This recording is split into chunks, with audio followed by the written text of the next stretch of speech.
علماء نے لکھا ہے کہ ابن مسعود ہے کہ 3 آدمیوں کی عقل پر آفرین ہے. ثلاثۃ من فرسان العقل، عقل کے شاہ سوار ثابت ہوئے ہیں.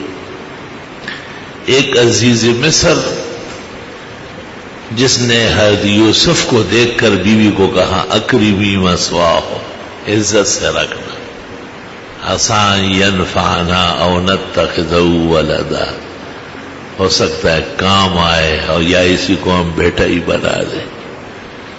کمال کی آنکھیں تھی کہ یوسف کو سر بازار دیکھ کر خرید کر گھر آئے اور بیوی کو کہا کہ اس کا خیال رکھنا، یہ عام غلام نہیں ہے، عام مزدور نہیں ہے، یہ کوئی قیمتی اور بیشبہا شخصیت معلوم ہو رہی. اکرمی مثواہ عسى ينفعنا او نتخذه ولدا. اور دوسری شعیب علیہ السلام کی بیٹی تھی صفورہ، جنہوں نے موسیٰ علیہ السلام کو دیکھ کر اپنے والد کو کہا یا ابت استاجر ہو، ابا جان ایک آدمی کو کام کے لیے رکھنا ہی تھا، یہ ٹھیک ہے. ان خیر من استاجرت القوی الامین، یہ بہترین ہے، طاقتور ہے اور حد درجے دیانتدار ہے. گھر کا جو آدمی ہوگا جس کو آپ چوکیدارے کے لیے رکھیں گے، کام کاج کے لیے رکھیں گے، اس کی یہ 3 خصلتیں ضروری. سب سے بڑی بات یہ ہے کہ وہ عفیف ہو. ان خیر من استاجرت، کہ وہ کسی گھر کے فرد پر ہاتھ نہ اٹھائے، اس کی عزت کو بٹھا نہ لگائے. اور دوسرا یہ کہ وہ قوی ہو، دشمن کو بھی روک سکے، آپ کے مخالف کو، آپ کی عزت و آبرو کو نقصان پہنچانے والے کو روک سکتا ہو. اور پھر تیسرا یہ کہ وہ خود بھی دیانتدار ہو، امین. اگر وہ خود ہی طاقت غلط استعمال کرے، تالے توڑے اور بینک بیلنس چوری کرے اور دوسروں کو آگاہ کرے کہ آج صاحب جو ہے بینک گئے اور یہ لائے ہیں اور بھی نکلنے والے اور ابھی گھر پہنچ گئے ہیں، یہ تمام ڈکیتیاں، یہ گھر کی نوکرانیاں اور گھر کے افراد کراتے ہیں. لوگ عقل سے کام لیتے نہیں، وقتی راحت کے لیے اپنے گھر کو حجرہ بنایا ہے اور اپنے خزائن کو بیٹھک بنایا ہوا، جیسے سب لوگ آتے جاتے ہیں. یہ سمجھتے ہیں کہ وہ برتن دھو رہی ہے، جھاڑو لگا رہی ہے، اس کے کان پیچھے ہوتے ہیں. وہ ایسی بنتی ہے جیسے اس کا ان باتوں سے کوئی واسطہ نہیں. ادھر سے ان کو وہ 5 لاکھ اور 10 لاکھ دیتے، یہ کب دیں گے؟ تو کبھی کہتے بیٹی کی شادی ہے، پھر کہتے اچھا بیوی ہمارے پاس نہیں ہے. کبھی کہتے ہیں بیٹے کی شادی کے لیے دے دیں گے، پھر کہتے اس وقت نہیں ہے، وہ دل میں رکھتی ہے ساتھ، اچھا دیکھوں گی. تمام ڈکیتیاں، کسی تھاندار سے ڈی ایس پی سے پوچھو، گھروں کے اندر جتنے ڈاکو آ رہے، گھر کی ماسیاں اور نوکرانیاں لے کے آ رہے. کہ بےہودہ قوم ہے، عقل سے کام لیتی نہیں. کہ بھئی جہاں آپ رہ رہے سہ رہے وہاں اندر نہ آنے دے، باہر برتن رکھے، گیٹوں کے باہر، اندر قطن آئے نہیں. یہ بات ایک عالم کی حیثیت سے ممبر کے لائق نہیں ہے، لیکن مجھے قوم کی بے عقلی پر بہت دکھ ہے اور بڑا افسوس. اور بہت عزت کے لوگ کوڑیوں کے دام بے عزت ہو رہے، ذلیل ہو رہے اور مسلسل ہو رہا ہے، اور عبرت نہیں لی جاتی.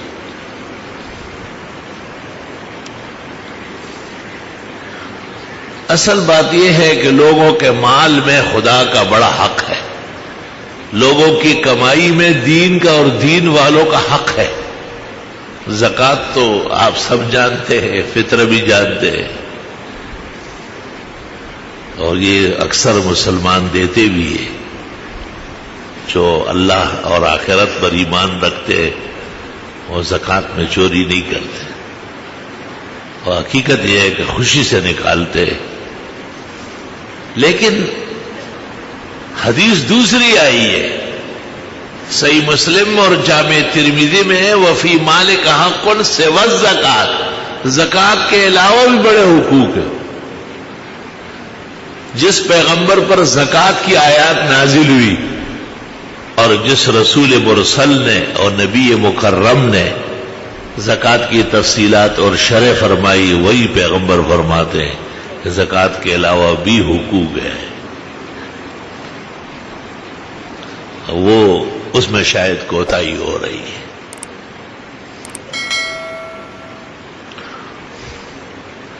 یہ ایک قاعدہ ہے کہ جتنے اعمال ہیں یہ جمع ہو رہا ہے، اور یہ ہم سمجھتے ہیں کہ غائب ہو گئے، وہ پردے کے پیچھے جا کے دوسری طرف سے آ رہا ہے۔ اس لیے حدیث شریف میں ہے، اگر کسی نے اندھیری رات میں پتھر کے نیچے کوئی گناہ کر لیا جو کسی کو پتہ نہ ہو سوائے اس کے، اللہ ایک نہ ایک دن اس کو دن دہاڑے پتھر کے اوپر لے آئے گا، سب دنیا دیکھ لے گی، نہیں چھپے گا،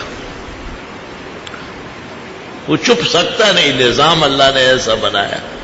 ہم اور آپ سمجھتے ہیں کہ بھائی یہ ختم ہو گیا، حق تعالیٰ فرماتے ہیں تم بھول چکے ہو، میں بھولنے والا نہیں ہوں، میرے ملائک موجود ہے، میرے حفظہ موجود ہے، میرے معقبات موجود ہے، وہ سب کے سب ایک ایک گن کر تمہارے ساتھ حساب کرے۔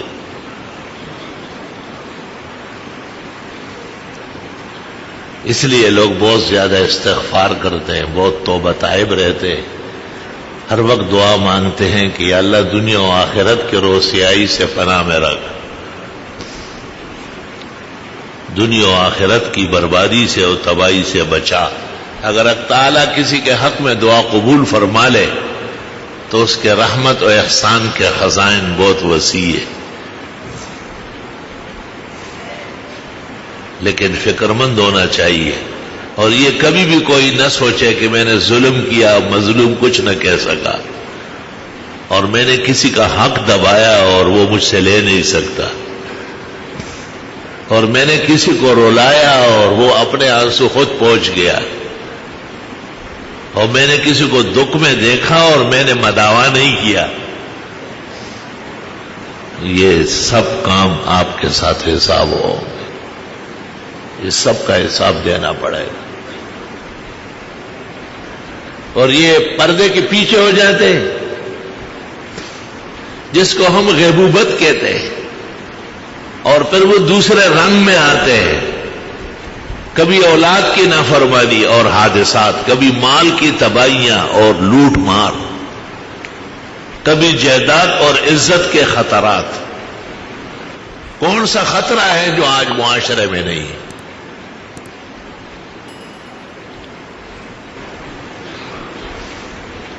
نام لینا ٹھیک نہیں ہے، ایک زمانے میں یہ نئے نئے کراچی کے حالات خراب ہو رہے تھے، یہاں صوبے کا جو سب سے بڑا ذمہ دار تھا اس سے ہماری میٹنگ ہوئی،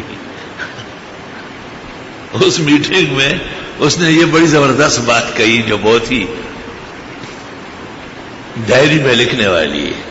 اس نے کہا میں بھی راستہ بدل کے آتا جاتا ہوں، اور کبھی کبھی اپنے سرکاری بہت بڑا انتہائی اونچا عہدہ تھا، اس گاڑی کو چھوڑ کر ٹیکسی میں چلا جاتا ہوں۔ میں نے کہا آپ بہت اچھی حفاظت ہماری کر لیں۔ وہ ہماری بات کی تصدیق کر رہا تھا کہ ماحول زیادہ خراب ہے اور امن بالکل مفقود ہے اور ہر طرف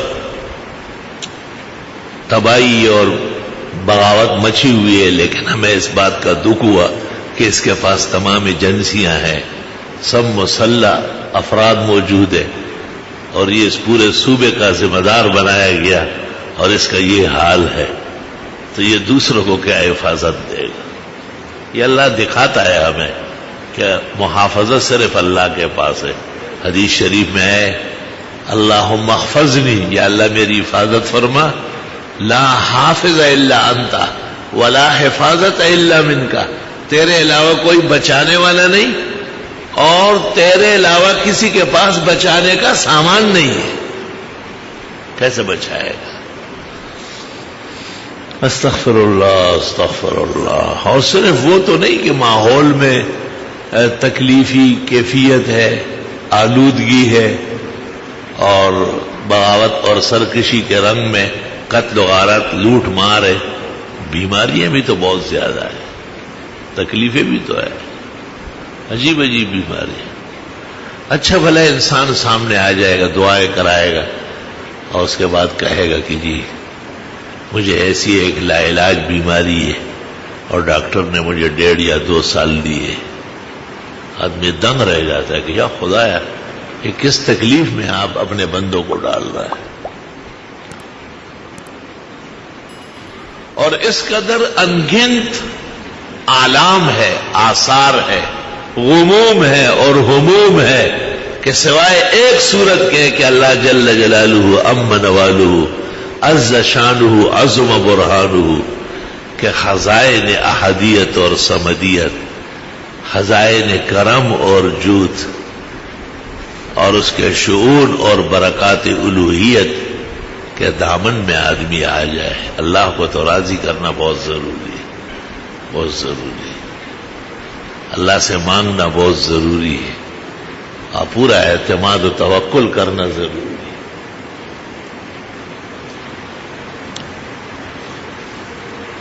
وہ کہتے ہیں نا کہ حضرت موسیٰ علیہ السلام جب مبعوث ہوئے تو آپ کے زمانے میں وہ مشہور حکیم موجود تھا جو بہت زیادہ عقل مند مانا جاتا تھا، افلاطون. وہ اس نے کہا کوئی آدمی آیا ہے بنی اسرائیل میں اور وہ نبوت کا دعویٰ کرتا ہے. موسیٰ علیہ السلام کے پاس آیا اور اس نے کہا یہ امر مسلم ہے کہ نبی کی عقل بہت زیادہ ہوتی ہے، بہت زیادہ. نبوت کی ذمہ داری بہت ہے، جن اور انس، قوم اور رعایا سب کو سمجھانا ہے تو اللہ کامل عقل اس کو عطا فرماتے ہیں. متکلمین کہتے ہیں کہ ہر نبی کے 7 صفات کمال کے ہیں: کامل العلم، کامل العقل، کامل الحیا. حیا بہت زیادہ ہوتی ہے. اللہ اکبر، بڑے منصب کے ساتھ حیادار رہنا. رسول اللہ صلی اللہ علیہ وسلم کسی کا رد کرتے تو ایک فرد کا نام نہیں لیتے. ما لہؤلاء القوم، لوگوں کو کیا ہوا ہے، کیا کر رہا ہے. اس کا مرتکب ایک فرد ہے، لیکن آپ اس انداز سے بیان فرماتے کہ وہ ایک نشانہ نہ بنے اور لوگ بھی اس سے پرہیز کر لیں. اور بخاری میں آپ کے متعلق ہے آپ ایسے باحیات ہیں جیسے کنواری. کل عذرا غیر شادی شدہ لڑکی، وہ بڑی باحیا ہوتی ہے، وہ بول چال میں، دیکھنے میں، اٹھنے بیٹھنے میں. جب زمانہ حیا کا تھا اور دور حیا کا تھا تو ماں باپ اس کے سامنے لڑکوں کی باتیں نہیں کرتے تھے کہ ہماری بچی کی شادی نہیں ہوئی، پرائے لڑکوں کی طرف ذہن نہ جائے. اب تو اتنے حیادار ماں باپ ہو گئے، چھوٹی چھوٹی بچیوں کو کہتے ماشاء اللہ دلہن ہے، انا للہ و انا الیہ راجعون. اس کو پتہ ہی نہیں باپ کو، اس سے باپ کہلاتا ہے. آگے یہ بلوں کی بچے ہو رہے ہیں تو یہ کوئی باپ ہے کیا؟ آدمی اپنے آئینے سینے میں دیکھے کہ مجھ میں باپ کی خصلت ہے، وہ وقار، وہ تدبر، وہ عفت، وہ پاک دامنی، وہ اولاد کے بارے میں احتیاط، خوش رنگی، یہ ماں باپ کا خاص پہچان ہوتا تھا.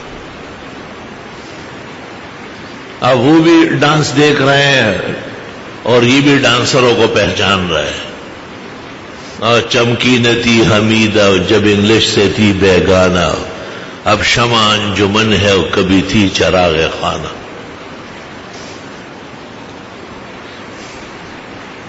اس کو یہ لوگ آزادی فکر کہتے ہیں، حریت کہتے ہیں، یعنی ہوارگی کو آزادی کہہ رہے ہیں اور بغاوت کو جمہوریت کہتے ہیں،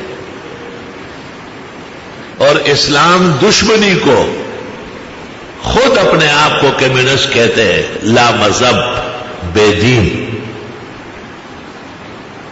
شرم تم کو مگر نہیں آئی. تو پیغمبر کے 7 صفات ہمیشہ کمال کے ہوتے ہیں. کائنات میں ان کا برابر کوئی بھی نہیں ہوتا. ایک حیا بہت ہوتی ہے، دوسری عقل انتہا پہ ہوتی ہے، اور تیسری علم اللہ نے جو ان کو دیا ہوتا ہے. رسول اور نبی کے برابر کسی کا علم نہیں ہوتا. کامل العلم، کامل الحیا، کامل العقل. 3 ہو گئے، 4 ادھر سے یاد کر لو. صباحت، حسن و جمال بے مثال ہوتا ہے. عبادت سب سے زیادہ. شجاعت بے انتہا. سخاوت دریا کی طرح بہتے ہیں. بخاری میں رسول اکرم صلی اللہ علیہ وسلم کے بارے میں کہ آپ ایسے سخی تھے، کالریح المرسلہ، جیسے خوشگوار ٹھنڈی ہوائیں چل رہی ہو. سورۃ اخلاص نازل ہوئی تھی، معجم الصغیر طبرانی میں ہے. اور ایک اعرابی آیا. اعرابی ذرا جنگل اور دیہاتوں میں رہتے ہیں، سیدھے سیدھے مسلمان ہوتے ہیں. یہاں ایک اعرابی آتا تھا نماز کے لیے. سلام جیسے ہی میں پھیرتا کہتے ہیں ملا جی ایک مسئلہ تو بتاؤ. سارے نمازی ڈر جاتے. ابھی سلام پھیرا میں مڑا بھی نہیں. مولوی جی وہ ایک مسئلہ. میں ان لوگوں سے کہا خیر ہے، ایک آدھ ایسا بھی مست ہونا اچھا لگتا ہے. اور ایک نے قرآن مجید یاد کیا لیکن تاوئی دیہاتی. تو بزرگوں نے اس کو کہا تھا کہ جب آپ آخری رات ہے 27ویں اور سلام پھیر لے تو آپ کہا کہ السلام علیکم، میں تم سب لوگوں کو رمضان شریف اور ختم قرآن کی مبارکباد دیتا ہوں. اس نے غور کیا تو سلام بھول گیا. آخری قاعدے میں زور سے کہا لاؤڈ سپیکر پر کہ میں تم سب لوگوں کو مبارکباد. لوگوں نے کہا یہ 2 رکعت دوبارہ پڑھاؤ، مبارکباد ہو گئی.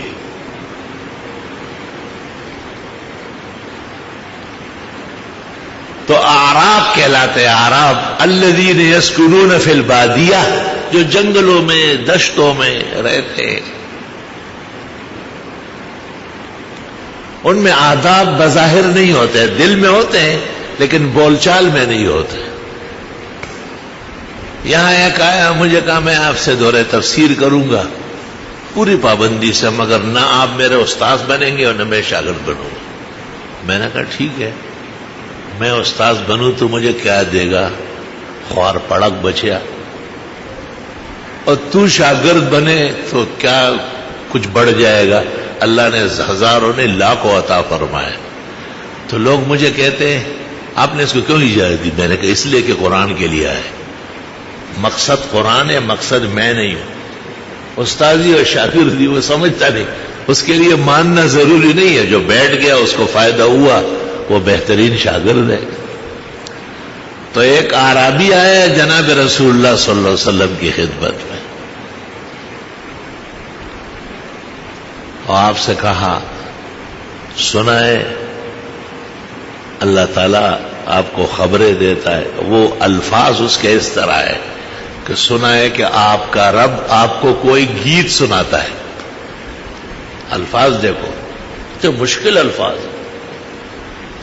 آپ نے کہا ہاں میرا رب مجھے وحی فرماتے ہیں. اس نے کہا کوئی وحی، پھر وہی اپنے الفاظ کہے کہ آپ وہ گیت جو خدا نے تمہیں سنائی وہ ہمیں بھی سناؤ. آپ نے کہا ابھی ابھی سورۃ اخلاص نازل ہوئی اور آپ نے بڑے شان سے اعوذ باللہ من الشیطان الرجیم بسم اللہ الرحمن الرحیم قل هو اللہ احد اللہ الصمد لم یلد ولم یولد ولم یکن له کفوا احد. جب تلاوت پوری کی سورت کی وہ کھڑا ہو گیا. اس نے کہا نعم الالہ الہنا، واہ خدا زندہ باد، یقبل الیسیر ویعطی الجزیل، تھوڑا سا لے کے بہت کچھ دیتا ہے. اس سورت سے تو یہ پتہ چلا. آپ بے انتہا خوش ہوئے، چہرہ انور تبسم سے بھر گیا. اور صحابہ سے پوچھا ابھی ابھی آیا ہے جنگل سے، اور سورۃ اخلاص سننے کے بعد کیسا زبردست سمجھ گیا، اس کے وہ اس تفسیر کو پہنچ گیا جس کو امام راضی بھی 66 سال بعد پہنچا ہے۔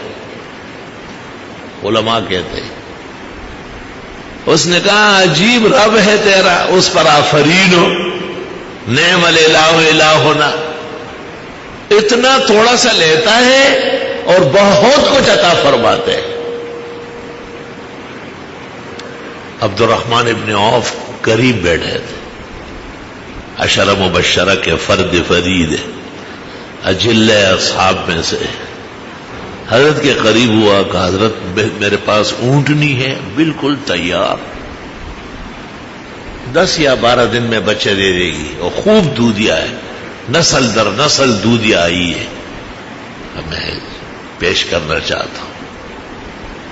آپ نے فرمایا ضرور، کیونکہ آپ کے میرے پاس آنے سے پہلے جبریل آیا اور مجھے خبر دی ہے کہ عبد الرحمن ابن عوف کے لیے جنت میں 87,000 جنتی اونٹنیاں سجائی جا رہی ہے، دھلائی جا رہی ہے، زین ڈالے جا رہے، خوبصورت کی جا رہی ہے، کیونکہ وہ اعرابی کو ایک اونٹنی دے رہا ہے۔ آپ سے پہلے جبریل آیا اور اس نے مجھے خبر دی ہے، اللہم صلی وسلم علیہ۔ وہ عبد الرحمن ابن عوف اونٹنی لے آیا اور آپ نے یہ مبارک ارشاد سنایا کہ اللہ کے حکم پر جبریل آیا اور اس نے کہا عبد الرحمن ابن عوف کے لیے جنتوں میں 87,000 اونٹنیاں سجائی جا رہی ہے، کیونکہ اس نے اس اعرابی کو ایک اونٹنی دی ہے، اس کا صلہ 27,000 جنتی اونٹنیوں کی شکل میں ملے گا۔ تو جتنے صحابہ کو پتہ چل رہا ہے سب اپنے اپنے گھر سے ایک ایک اونٹ پکڑ کے لا رہے، اور اس کو کہتے ہیں یہ بھی لے چل، یہ بھی لے چل۔ اب 1,000 اونٹوں کا قطار بن کے جا رہا ہے۔ اس نے کیا کہا تھا سورہ اخلاص سن کر؟ وہاں خدا زندہ باد، تیری شان نرالی، تیری عظمت مسلم، تیری الوہیت اور ہیبت و جلال سر آنکھوں پر، تو تھوڑا لے کے کتنا دیتا ہے، دیکھو کتنے دے دیا ہے۔ اور جس نے ایک اونٹنی دی اس کو جنت میں 87,000 جنتی اونٹنیاں، یہ تو مر جائے گی، بڈھی ہو جائے گی، نہیں رہے گی، لیکن جنت کا ساز و سامان خالدین فیہا، وہ تو ہمیشہ کے لیے رہے گا۔ مولانا روم خوب فرماتے ہیں، نیم جان بستان دو صد جاد حد، نیم جان بستان دو صد جاد حد، ذرا سی چیز دے دی اور سینکڑوں لے لی، آنچ در وحمت نیاید آد حد، اور وہ کچھ اللہ نے عطا فرمایا جو کسی کے خیال اور وہم میں بھی نہیں آ سکتا۔ جناب رسول اللہ صلی اللہ علیہ وسلم اور تمام انبیاء اور مرسلین کامل الحیا، کامل العقل، کامل العلم، پھر 4 صفات، صباحت، حسن و جمال، عبادت بے انتہا، سخاوت مثالی، شجاعت، ضرب المثل۔ ضرب المثل حنین کے موقع پر بنو حوازن نے جب تیر برسائے، تھوڑی دیر کے لیے کبار اصحاب بھی پیچھے ہٹ گئے، لیکن آپ اونٹنی پر بیٹھے ہوئے نیچے اترے، حالانکہ آدمی اونٹ پر بیٹھ کے بھاگتا ہے۔ آپ نے کہا انا النبی لا کذب انا ابن عبد المطلب، میں پیغمبر ہوں، اس میں کوئی جھوٹ نہیں، میں عبد المطلب کے اولاد میں سے ہوں، میدان سے بھاگوں گا نہیں، صلی اللہ علیہ وسلم۔ علماء نے حضرت کے اس ارشاد سے مسئلہ نکالا کہ وہن جو آتا ہے، بزدلی، فشل، وہ 2 وجہ سے آتا ہے، یا اپنے اعمال کمزور ہو، فرمایا میں حسباً نبی ہوں، یا نسب کمزور ہو کا نسباً مطلبی ہوں، اعلیٰ نسل مکہ مکرمہ اور عرب کی، کوئی وجہ نہیں ہے میرے بزدل ہونے کی اور بھاگنے کی.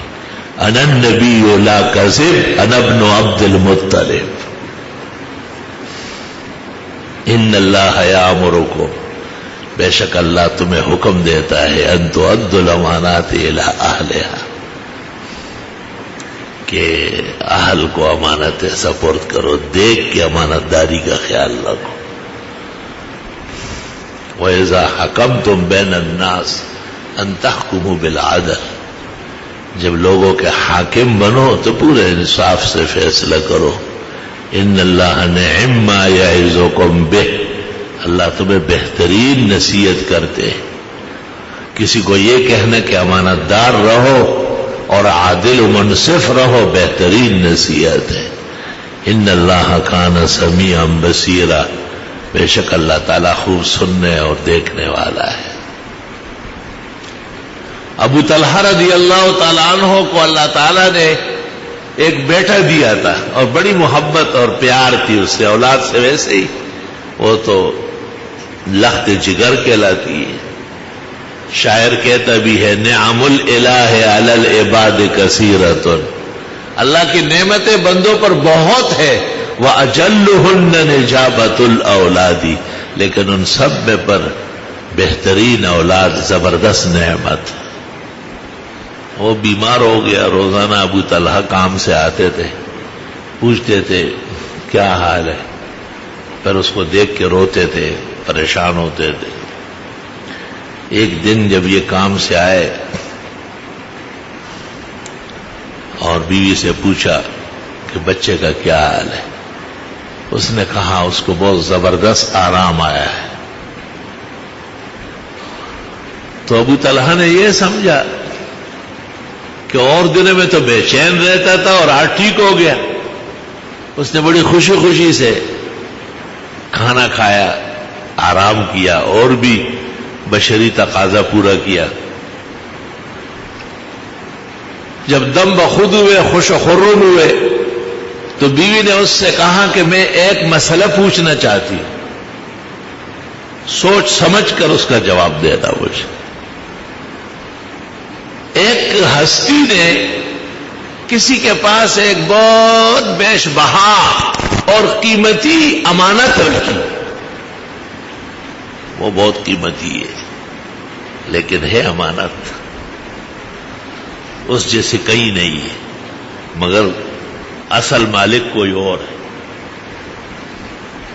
اور ان لوگوں کو اس امانت سے بڑی پیار ہو گئی، بڑی محبت ہو گئی، اس کی وجہ سے پورا گھر خوشیوں سے بھرا رہتا ہے. اب وہ اصل مالک آتا ہے اور اپنی امانت مانتا ہے تو دینا چاہیے خوشی خوشی، یا ہیلے حوالے ٹوڑے ٹوٹکے کر کے اور رونا دھونا کر کے روکنے کی کوشش کرے. ابو طلحہ نے کہا بالکل امانت میں خیانت حرام ناجائز ہے، اور خوشی خوشی حوالے کرنا چاہیے اور خوش ہونا چاہیے کہ اصل مالک لینے آیا. تو جب اس نے مسئلہ بہت پکا کیا، پھر بیوی نے کہا وہ بیٹا ہمارا اللہ کی امانت تھا، اور آج اللہ تعالیٰ نے اپنی امانت اٹھا لی. تو ابو طلحہ کہتے مجھے اتنا پکا کیا کہ میرا سینہ پھٹنے لگا، لیکن بیوی کے سامنے آدمی کمزور ہونے لگے، اور کہا میں نے اپنے آپ کو قابو کیا اور ایسا تاثر نہیں دیا جیسے مجھے بہت بڑا غم اور صدمہ ہو. فجر کی نماز میں جناب رسول اللہ صلی اللہ علیہ وسلم کی خدمت اقدس میں پیش ہوا اور سارا واقعہ سنایا. آپ نے تسلی اور بشارت دی اور فرمایا رات کو تم دونوں کی گفتگو پر اللہ بہت خوش ہوا ہے. اور بخاری میں ہے کہ اس سانحہ کے بعد ابو طلحہ کے 9 بیٹے ہوئے اور کلہم قرأوا القرآن، سب قرآن کے پڑھنے والے ماہرین ہو گئے. نیم جام بستاند و سجادات اور آنچ در وحمت نے آید آدھت ان اللہ یامرکم ان تؤدوا الامانات الی اہلہا. جوانی امانت ہے، صحیح جگہ صرف کرو. صحت امانت ہے، دیکھ کے لگاؤ، شاید کہ پھر ملے اور یہ ذوق نظر نہ ہو۔ مال اور دولت اور فراوانی اللہ کی امانت ہے، اصل مالک دیکھ رہے ہیں سب کچھ، اس کے مطابق صرف کرو۔ گھر بار، وقتی عزت، خوشی، یہ ساری امانات ہے۔ اس لیے اللہ نے قاعدہ ذکر کیا کہ اللہ تمہیں حکم دیتا ہے کہ امانت اہل کے سپرد کرو۔ جب تم امانت اور دیانت کا فرق کرو گے اور خیانت سے بچو گے تو پھر آگے قدم بڑھاؤ گے، اور جب تمہیں فیصلہ کرنے کا موقع ملے گا تو فیصلہ کرنے میں کبھی بھی بددیانتی نہیں ہوگی، کیونکہ خیانت تو پہلے سے ہی آپ چھوڑ چکے ہیں اور امین بن چکے ہیں۔ آج پاکستان میں 6 ستمبر منایا جا رہا ہے۔ 1965 میں ملک کی حفاظت کے لیے، اسلامی ملک کی حفاظت کے لیے جن جان بازوں نے قربانی دی، یقیناً قوم کے شکریہ اور ان کے جو مسلمان ہیں وہ قوم کی دعائے مغفرت اور بڑے اعزاز کے مستحق ہے۔ اور یقیناً اللہ اکبر کے نعرے سے جو فوج آگے بڑھتی ہے، اسلامی جذبے سے سرشار ہو کے جو آگے بڑھتی ہے، ان کے سینوں میں شجاعت کی ایک امانت ہے۔ اس وجہ سے ہندوستان کو تاریخی شکست ہوئی تھی، کیونکہ لوگوں نے امانت کے ساتھ، پوری شجاعت کے ساتھ اپنی جان کی بازی لگا کر کے دشمن کو پیچھے دھکیلا تھا، اور اس میں جو بہترین جانیں کام آئی ہے وہ پوری قوم کی دعاؤں کے، شکریہ کے، تقسیم کے اور آفرین کے مستحق ہے۔ جناب رسول اللہ صلی اللہ علیہ وسلم کہ ایک کمسن صحابی، بڑی مشکل سے اس کو اجازت ملی تھی، وہ ایک مشرک کو مارنے لگا، لیکن بدقسمتی سے اس کا جو نیزہ تھا وہ چھوٹا تھا، وہ وہاں نہیں پہنچا اور اپنا گھٹنا لگ گیا، پورا گھٹنا کٹ گیا، اور خون اتنا نکل گیا کہ وہ انتقال کر گیا۔ بخاری شریف میں ہے، ایک مثال دے رہا ہوں آپ۔ تو اس کی والدہ پیغمبر اسلام کی خدمت میں آئی۔ لوگ قسم قسم کی باتیں کرتے ہیں نا، ہر موقع پر ان کی علیحدہ باتیں ہوتی ہیں، اور باتیں کرنے والے ایک علیحدہ فریق ہوتا ہے، ان کا کام ہی فضولیات بکنا ہوتا ہے۔ تو انہوں نے کہا یہ بہت کم سن ہے اور شاید اجازت بھی نہیں ملی تھی، اور پھر اپنے ہاتھ سے مرا ہے تو یہ شہید نہیں ہے۔ تو اس کی والدہ آئی اور رسول اکرم صلی اللہ علیہ وسلم سے پوچھا کہ میرا بیٹا آپ کے ہمراہ جہاد میں شہید ہوا ہے۔ کچھ لوگوں سے میں نے یہ باتیں سنی، میں تو اس لیے خاموش رہی، صبر کر گئی، حوصلہ اختیار کر لیا کہ اللہ نے میرے بیٹے کو جنت دی۔ اگر ایسی بات نہیں ہے تو آپ دیکھیں گے کہ میں پورے مدینے کو تس نس کر دوں گی، یعنی ایسا روؤں گی اور ماتم کروں گی۔ جناب رسول اللہ صلی اللہ علیہ وسلم کو کمال عقل اور حوصلہ اللہ نے دیا ہے۔ آپ نے کہا کمکل عورت، ایک جنت، انہو لفی فرادیس الجنان، جنت الفردوس کے جو وہ اعلیٰ مقامات ہیں ان میں آپ کا بیٹا ہے، انہو لفی الفرادیس من الجنان۔ بس اس نے سارا مدینہ ان کو مبارکباد دینے آنے لگا کہ دوسروں کا فیصلہ بعد میں ہوگا، آپ نے اپنے بیٹے کا فیصلہ پیغمبر سے آج ہی کرا دیا۔ حق تعالی شانہ پورے اسلام کو پورے عالم میں عزت اور افتخار عطا فرمائے، اسلامی ملکوں کی اور شاعر کی حفاظت فرمائے۔ جن ملکوں میں شرارتیں کر رہے ہیں سازشی عناصر، خدا سازشیوں کو تباہ و برباد کر لے اور وہاں کے مکین اور باسیوں کو آرام، سکھ اور عزت سے اسلام کے مطابق زندگی گزارنے کی توفیق دے۔ اور ہمارے ملک میں جو لوگ جہاد کے عنوان سے اور کفار کے مقابلے کے عنوان سے شریعت کے قواعد اور آداب کے پیش نظر مختلف جنگوں میں مارے گئے ہیں، اللہ انہیں شہداء و سعداء بنائے، اللہ اسلام اور پاکستان کی حفاظت فرمائے، مدارس، مساجد، علماء و مشائخ، طلباء و مجاہدین، شعائر دین و ملت کی اللہ قیامت تک محافظت و نصرت فرمائے۔ وصلی اللہ تعالی علیہ